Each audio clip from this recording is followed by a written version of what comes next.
Oh, just inflated like the Michelin Man. Together we are one. How hot is it today? Ambient air is 30 degrees. Let's see how the bike runs on a bit of a warmer day too. And it's very windy. Well, windier than I thought. I think it's a hot wind today is part of the problem. Should open my shoes, put some air in my feet. Should open the vents on the back of my jacket too and let some air flow. But anyway, what do you do? So I've had a bit of a tough couple of weeks lately. Unfortunately, my mother passed away about a little over a week and a half ago. So we've had to deal with that. It's actually meant I've spent a bit of time on the bike just to get away. So funny thing is, the more time I spend on it, the more I find little things annoying me with it.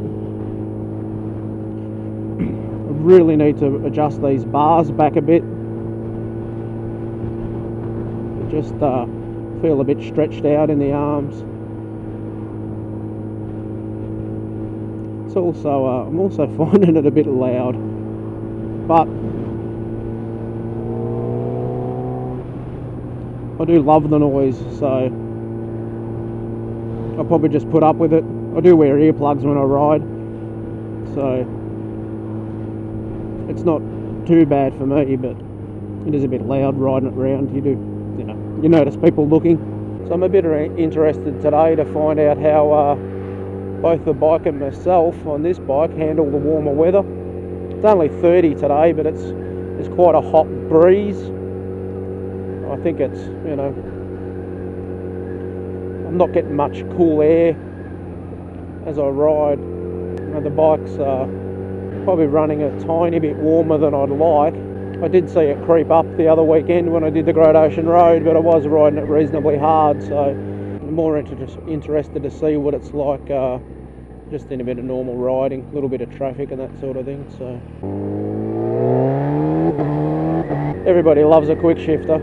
Yeah, I just find the bars probably need to come back a bit. Like the original bars are probably back around here somewhere, so they're back quite a way, and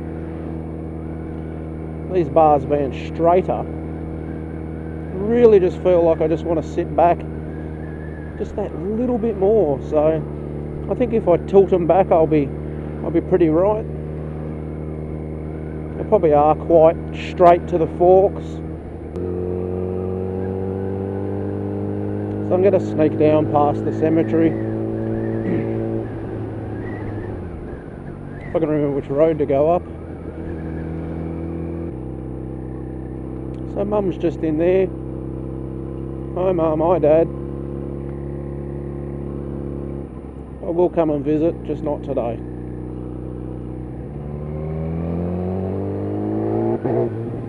Whoa. And I still haven't adjusted the Quickshifter, as probably evidenced by that big jerk that the bike just gave. So I really need to hook up the speed sensor to the power commander, get in, set the end gear speeds, and set the Quickshifter so it doesn't activate prematurely like it did just then. That was purely me just hitting a bit of a bump on the road and touching the gear shift. Sorry about the wind noise. As I said, it's a bit warm, so I've got the visor up. I'll pop that down.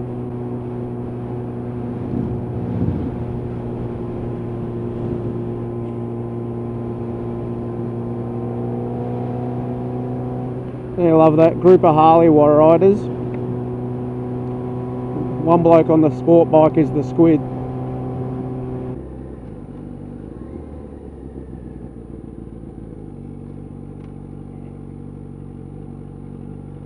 Wasn't very organised coming to a stop there. Don't know what the hell I was doing. Temperature's well up on the bike. We're up around 95. I suspect the fans have come on. That was probably the noise I heard before.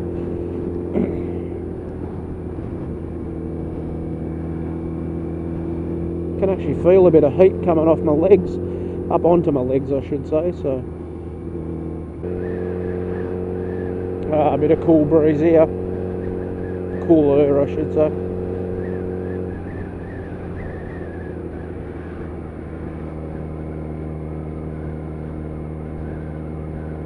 Okay, they're all lost.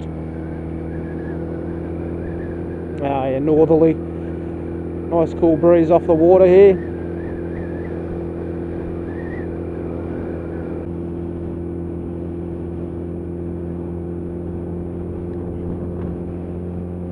So one thing that the government here in Victoria has just announced is that they're going to legalise lane filtering. Now,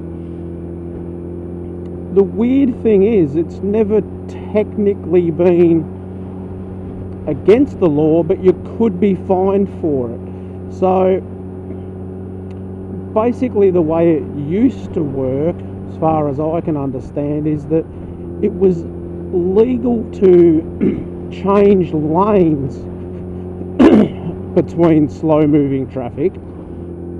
So what you would have to do is basically, you know, hover over the centre line, indicate left, right, left, right, left, right, left, right, left, right, and you would be fine. If you just drove, or rode I should say, along that, between the gap in the cars, that was illegal. So they've decided to change, or write the laws I guess you'd say, to put some laws around what you can and can't do. So basically you can't go above 30 kilometers an hour. You can only do it where there's multiple lanes of traffic. So like I couldn't do it here, you know, if the traffic was stopped, even though you probably would. No learner riders, so learner riders can't do it. And the other thing is that there will be areas, and I suspect around the city, where they'll say it's not safe to do so, or not permitted. And the other thing is that they say whenever it's safe. So I guess, when is it safe? If you don't get cleaned up, it was safe? Is that kind of how that works? But anyway, I see it as a good thing. I guess the catch is that before, where it wasn't illegal, it was probably very hard to get caught doing it, because, as you know, unless it's another motorcycle policeman, you're probably long gone. So what do? Just grab your number plate and send you the fine in the mail? I don't actually know anyone that's ever been fined for it, so I don't have too much of an answer. But you know, it's one thing. You know, I guess here we're probably pretty lucky. We've got footpath parking. They've just allowed us to use non-Australian standard helmets. The strange thing there is people aren't allowed to sell them, but you can wear them. So I'm not really sure how that works. So I guess you've got to buy online, which, you know, isn't helping the economy and the local stores and all that sort of stuff. So yeah, we'll take that gap. It's enough of a gap.